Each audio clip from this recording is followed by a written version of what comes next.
smoking his pipe with his wife, and I'm in the man's house, and the man said, you see the gas station you passed an hour ago, you go back and turn right. But I got lost there again when I left the old man's house. And there's a man against a little house like this. At 2 o'clock in the morning, it's a little house. I said, buenas noches, good night. He said, good night. I said, I'm lost. He said, I know that, and I was waiting for you. I said, what? He said, where you going? I said, I'm going to Honduras. He said, well, I'm going 2 minutes away from where you're going to the border of Guatemala I live. I picked him up, and I took the man. Hi. Carry on. Are you the chef? Oh, yes, you are. Good day, I am. Yes, you are. Hello, my friend. Hi. How are you? It's a pleasure meeting you. Oh, it's more than a pleasure. Heard so much about you. I'm good. Have a seat. Thank you. This is the hot seat for you. Love to. You deserve the hot seat. I'm used to I was just telling a story about Mexico. Okay. Do you know that I have been to Nepal? No, I have been to India, Pakistan. I have been to Burma. I have been to Japan. I've been to many places where you would assume people know about the cosmic reconnection. You got to go to Mexico.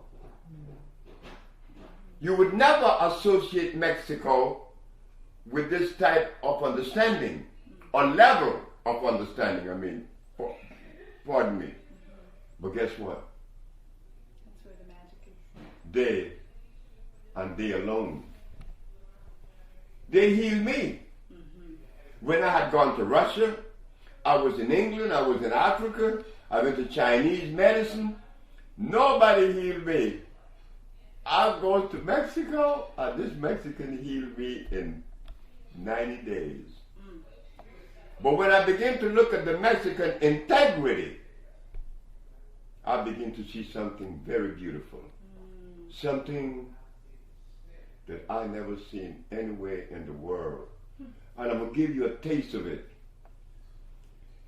There's a man selling herbs, but he's bare feet like I am, bare feet, but it's drizzling. This is a place named Cuautla. Well, I'm looking at this man selling his herbs, but I don't know what these herbs are because I don't know. I don't know every herb in the world. There are trillions of them. I said, sir, what herb is that? He said, that is Tila trumpetia. And what's that for? He said, that is for crazy people like you. I said, but why am I crazy? He said, because your license plate says California. and this is Cuautla, Morelos. Where are you going? I said, I'm going to Honduras. He said, that's not the question. I'm asking you, where are you going in life? Because I'm a Mexican. And I don't even know Mexico City. And you left Mexico City yesterday. I said, yes, I did. He said, that's why I said, you're crazy. I said, well, he said, that's right. You got to obey nature. I said, yes, I have to. So he said, I asked him, how do you know that this herb is good for crazy people? He said, because it has a lot of oxygen. I said, but how do you know have a lot of oxygen? He said, I'll show you. He took a glass of water, he took a handful of the herbs, and he put it in the water, and in 2 seconds, blah, blah, blah, blah, blah, blah, blah, blah, blah, blah, blah, blah, blah, blah, blah, blah, oxygen. Wait. The herb is good for crazy people because it gives you oxygen to the brain. What herb is that? He said, that is Cenizo de Monterrey. Did Pablo find it? Last week?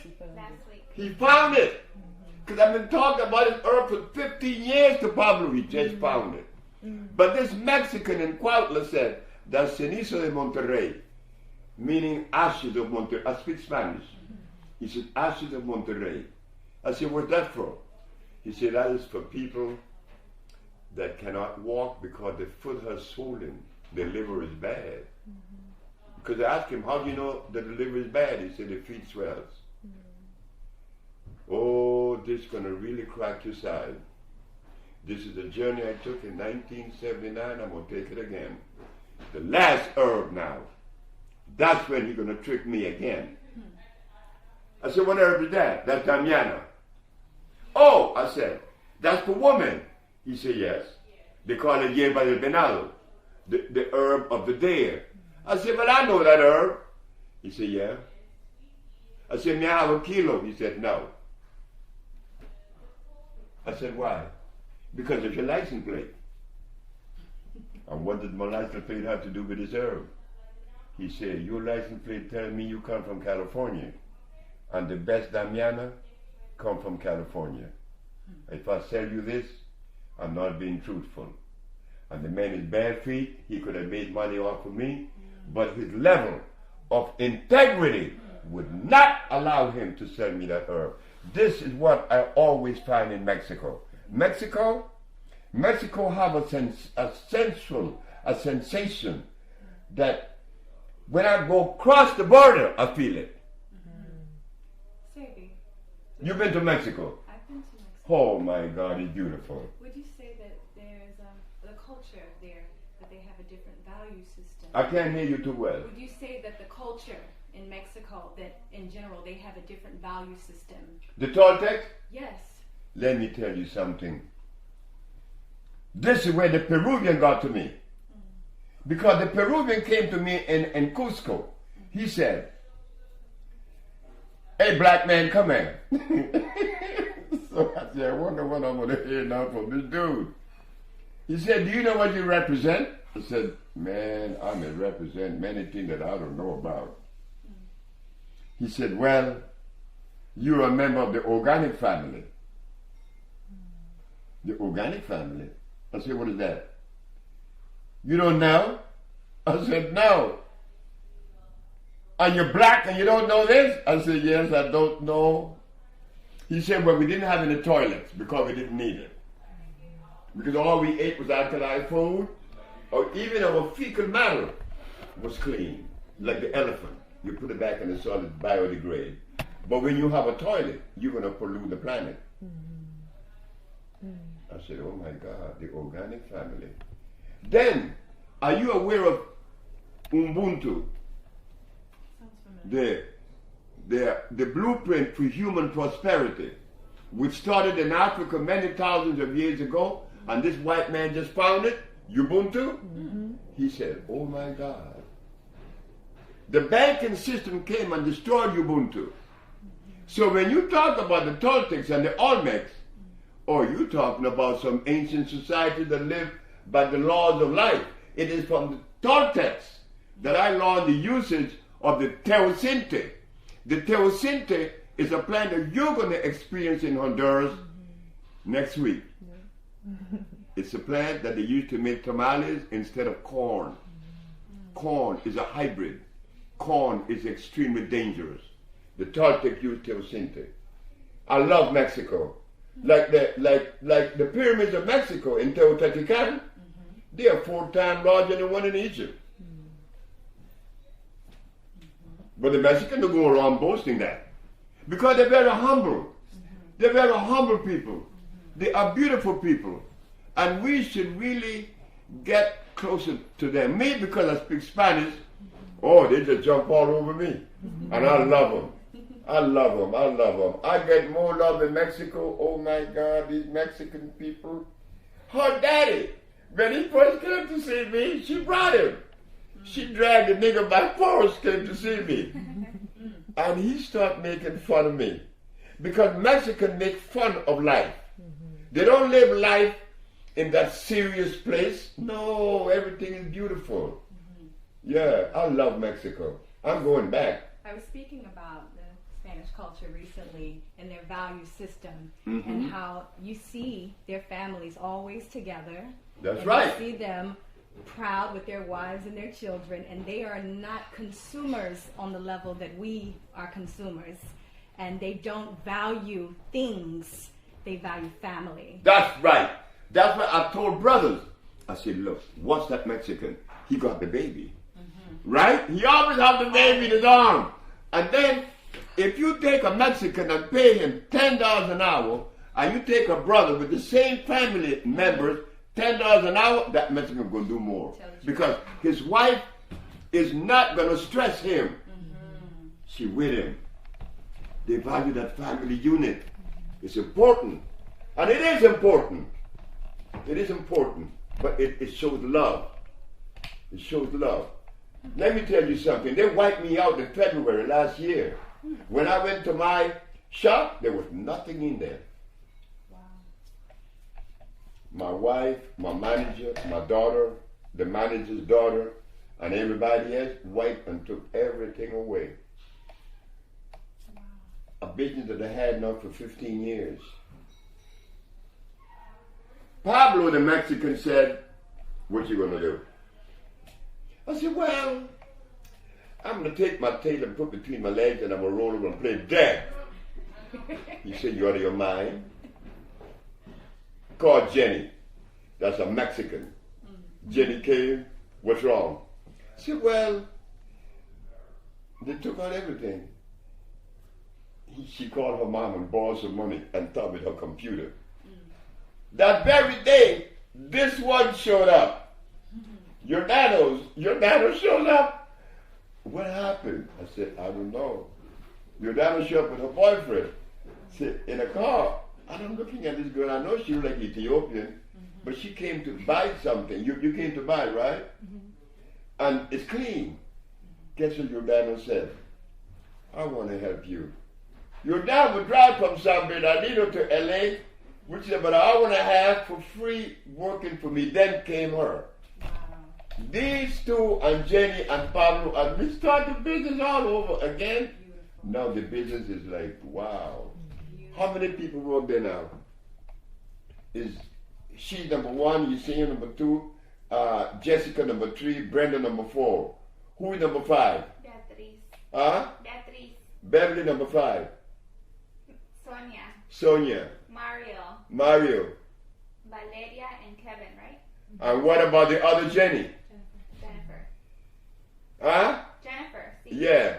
So how many of you are there now? 11? Or 10? 10 of us. 10. 10. Running. But these two started it. Mm-hmm. But when she came, when Jenny hired her, I said, "No, I wonder why Jenny hired her." She's so fragile, so small. Wow. But when she opened her mouth and started talking, I tell her phone, I said, "Oh God, I better shut the fuck up." Oh, This wow. senior messed me up. This one here, she came in there like she knew everything from the start. But that's that African behavior. I told her one day, "You being an Africanist to me, girl?" And she did. But she's good. She's good at it. She's very swift. She's very fast. She's fast too, but she's shy. This one isn't. So you have all these various expressions of human beings. Yes. And it's so beautiful, girl. Yes. I love you guys. Where are you from, sister? I'm from Eritrea. I was thinking Eritrean, Somalian, something like Ethiopian, and you are from? I'm from California, but my parents are Mexican. Rainbow. I'm from Oklahoma. And you, where you from? Oklahoma. Oklahoma.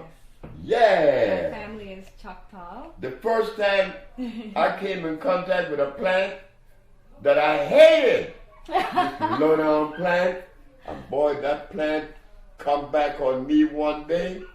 I have this hate-love relationship with certain plants, and this was one of them because I was growing with it.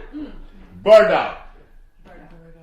You got a lot of burdock in Oklahoma, and it stick on you, right? A lot of burdock, a lot of wild berries, persimmon, wild persimmon. Oklahoma got everything. Yeah, I grew up with my grandmother also. That's me. And I was living on her land with my grandfather where we grew everything. And so growing up now, I'm 35. You're 35? Yes, sir. Wow, you're much younger. Thank you. But I had an affinity for the taste. I knew what food tastes like. you know, when I got older and I tasted the McDonald's and all of the processed Kroger Mart food and the regular, you know, conventional things, I knew what food's supposed to taste like because my grandfather grew it and I helped him in the garden every year. So my grandmother would send us to bake pies out of the berries in our yard or the persimmon in our trees or the pears in our trees. So I understood what food's supposed to taste like. So for me, it was very, I felt the ancestral call when I heard your message and listened to you talk about indigenous food, Aboriginal foods, talking about electricity and how we're connected to the sun as a people of the earth.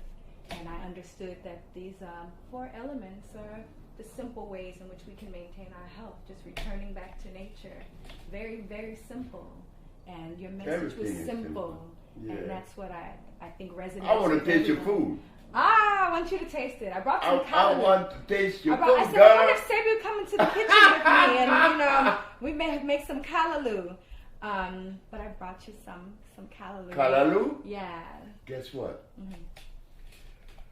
Michael Jackson took me to Hawaii, right? So Michael, he's famous. I'm not. I'm just another nigga there that nobody knows about. So I'm driving the car all through Maui. But I love Maui, girl. Maui's pretty. I gotta go back to Maui. Maui is nice. Guess what I saw? I saw callaloo growing thickness, like from this wall to this little wall here, for miles and miles and miles and miles. Wow. And the only person in Maui that's eating the callaloo is a Jamaican from Montego Bay. Wow. So I asked him, I said, hey, how come nobody eating the callaloo? He said, man, don't tell nobody that stuff is that good. So I said, well, what the Hawaiian eat? They eat Spam.